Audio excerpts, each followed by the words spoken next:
दैनिक भास्कर अखबार है, उसकी एक रिपोर्ट है जो मैं आप लोगों के सामने पढ़कर सुनाना चाहता हूं। और उस रिपोर्ट के अनुसार 10 lakh ton raw sugar Bharat आयात करेगा।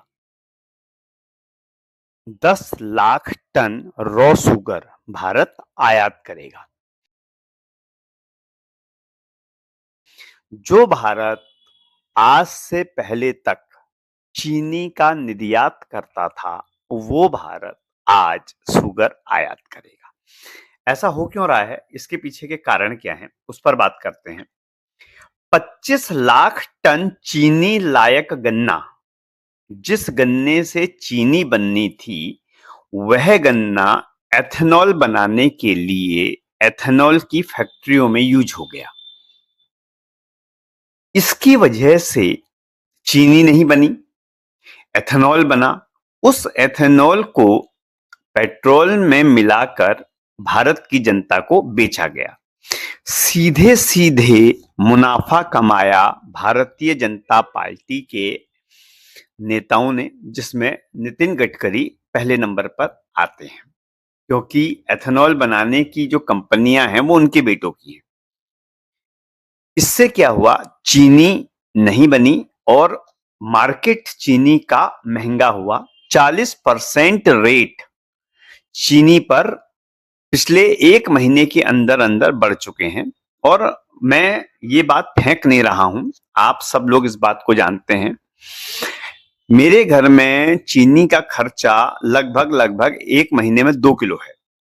पिछले महीने मैंने चीनी खरीदी थी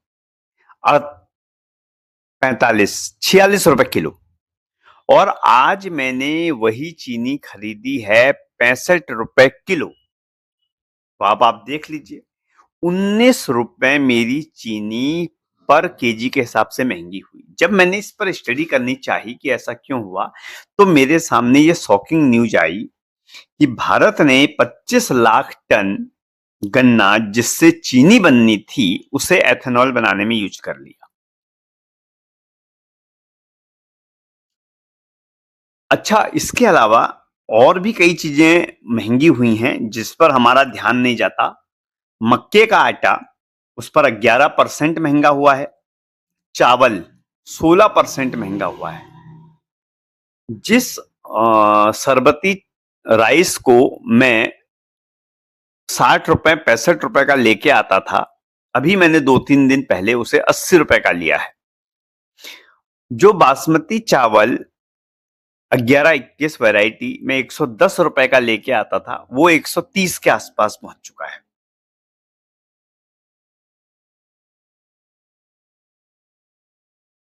हर आम आदमी की रसोई पर इसका एक बहुत गहरा असर है। खाना पीना बहुत महंगा हो चला है। गुड़ के दाम 15 रुपए तक इंक्रीज हुए। मैं आज के वर्तमान दाम और आज से 1-2 महीने पहले के दामों में अंतर आपको प्रोडक्ट वाइज कुछ बता देता हूं, और ये दैनिक भास्कर में छपा है।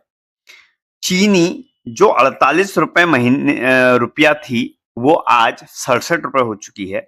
गुड़ जो 50 रुपए किलो बिक रहा था, वो 65 रुपए किलो बिक रहा है।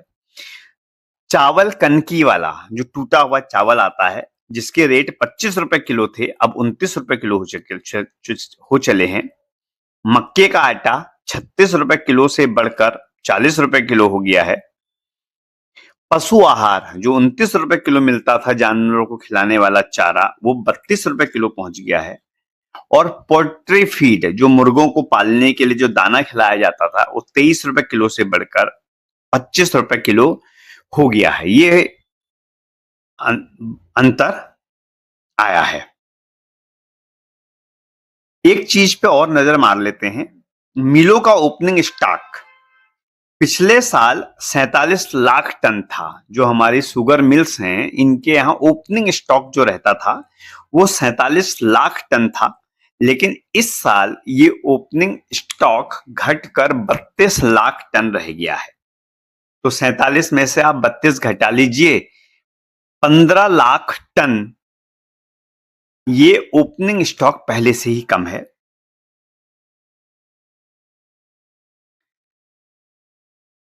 महंगाई से देश जूझ रहा है।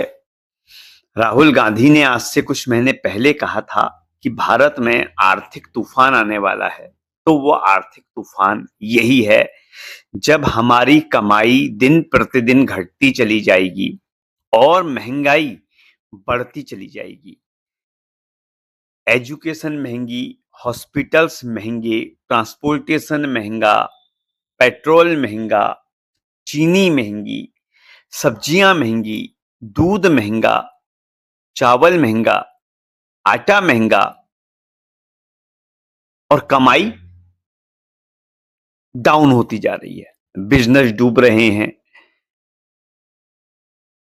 नौकरियां नहीं हैं, इंडस्ट्रीज बंद हो रही हैं, किसी भी सेक्टर में काम नहीं है। मैं कई अपने जानने वालों को जानता हूं, एक मेरा दोस्त है, उसको अपने व्यापार को बचाने के लिए अपनी सोने की चेन को बैंक में गिरवी रखना पड़ा, तब जाकर उसने आगे डीलरों का पैसा दिया। मतलब स्थिति यहां तक पहुंच गई है कि जो आपके पास सोना था उसको भी गिरवी रखकर आप अपने व्यापार को बचाने की कोशिश कर रहे हैं। सारा व्यापार बड़े हाथों में जा चुका है। राहुल गांधी का अंदेशा गलत नहीं था।